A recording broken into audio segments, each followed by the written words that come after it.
I'm making this video to call attention to a grave injustice being done, and I need your help to stop it. Simon Singh is a British author and scientist with a PhD in particle physics. He writes popular books on science such as Fermat's Last Theorem, The Code Book, Big Bang, and Trigger Treatment: Alternative Medicine on Trial. He also writes a column in the British daily newspaper The Guardian. In 2008, he was sued by the British Chiropractic Association for libel, for an opinion article he wrote that was critical of chiropractic treatment, entitled "Beware the Spinal Trap." This is what the BCA are so upset about. The British Chiropractic Association claims that their members can help treat children with colic, sleeping and feeding problems, frequent ear infections, asthma, and prolonged crying, even though there is not a jot of evidence. This organization is the respectable face of the chiropractic profession, and yet it happily promotes bogus treatments. The BCA are able to sue a journalist for making this statement in an op-ed because of the queerness of libel laws in the UK. And therein lies one of the two problems I want to address. One, England's libel laws need to be reformed. People need to be able to speak out in newspapers, and the case against Singh needs to be thrown out. Two, the tolerance for chiropractic in mainstream medicine is not appropriate. It doesn't deserve to be in the same category with chemotherapy, surgery, and antibiotics. It's not evidence-based medicine. I'm going to break up this video into two parts. The first part is about Singh versus BCA and the British libel laws. And the second part is why I think chiropractic is a pseudoscience. Each part has a challenge for you, the viewer, to get involved. We in America tend to look towards England as a progressive nation, more liberal than the US in civil rights and free speech, and yet London is known as the capital of libel lawsuits. Why? The most striking issue is who can sue in British courts. Almost anyone. If as much as a single copy of a book, newspaper, or magazine is sold in England, even in a second-hand shop, any claimant can sue the author for libel. This has led to a phenomenon known as libel tourism, such as when Kate Hudson, an American actress, went to London to sue the National Enquirer, a US-based, well, I'm going to call them a newspaper, for claiming she had an eating disorder. So why would anyone want to choose England instead of, say, Belgium to go to court? Because the burden is placed mostly on the defendant, and 90% of cases are awarded to the claimant. There is no cap on damages, and they tend to be on the extreme end. Costs for a libel trial often exceed millions of pounds.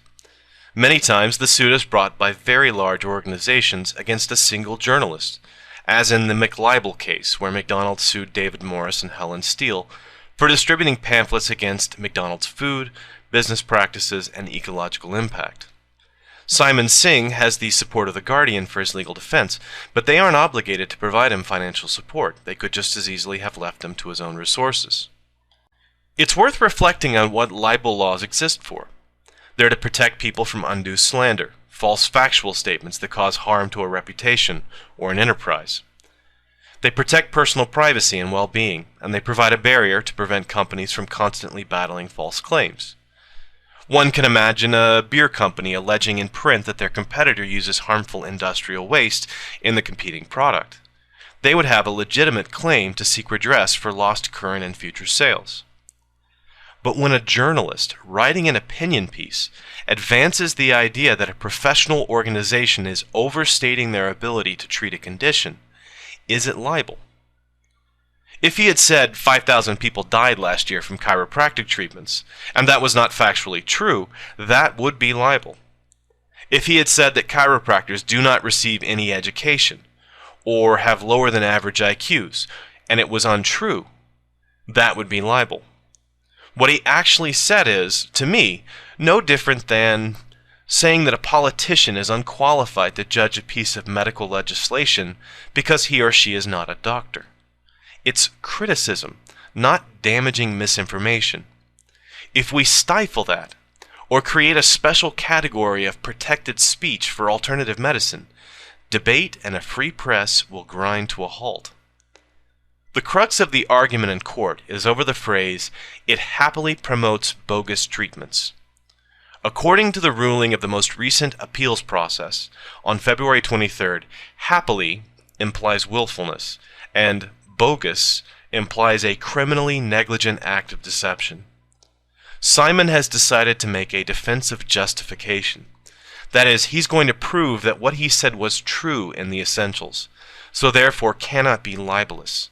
He's going to put the whole idea of chiropractic treatment on trial, or at least the claims about treating colic and sleeplessness in children.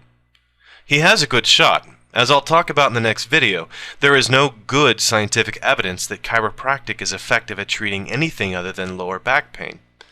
The challenge will be convincing the court of what constitutes good evidence in a scientific study. It's a bold move, but it forces the chiropractors to either agree to stand by whatever the science shows, or to play lawyers' games with scientific standards, arguing over what constitutes good definitive studies. It may end up revealing the seamy underbelly of chiropractic to the world at large. Now, I'm not afraid of the reasonable application of censorship for the protection of people's safety and happiness. I've removed comments I felt were dangerous or spam from my videos, but I think that this move by the BCA is a blatant case of suppressing a dissenting opinion by exploitation of a bad law. It reflects very poorly that the BCA chose to take Singh to court, rather than, say, printing a rebuttal in The Guardian, citing the evidence for the benefits of chiropractic. Rather than engage in a debate, they decided to shut it down, to prevent this journalist from having a voice. I think that's wrong, and I'm not alone. The bigger picture here is the right for advocates of science and reason to speak out against pseudoscience and bogus treatments. If the champions of evidence-based medicine can be silenced by such tactics, then we have sacrificed 300 years of medical advancement.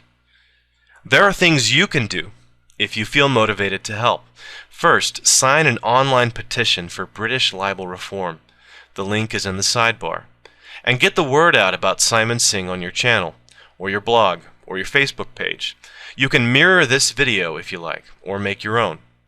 If you're a British citizen, contact your MP and let them know where you stand on the issue of libel laws, chiropractic, and Simon Singh. Thanks for watching.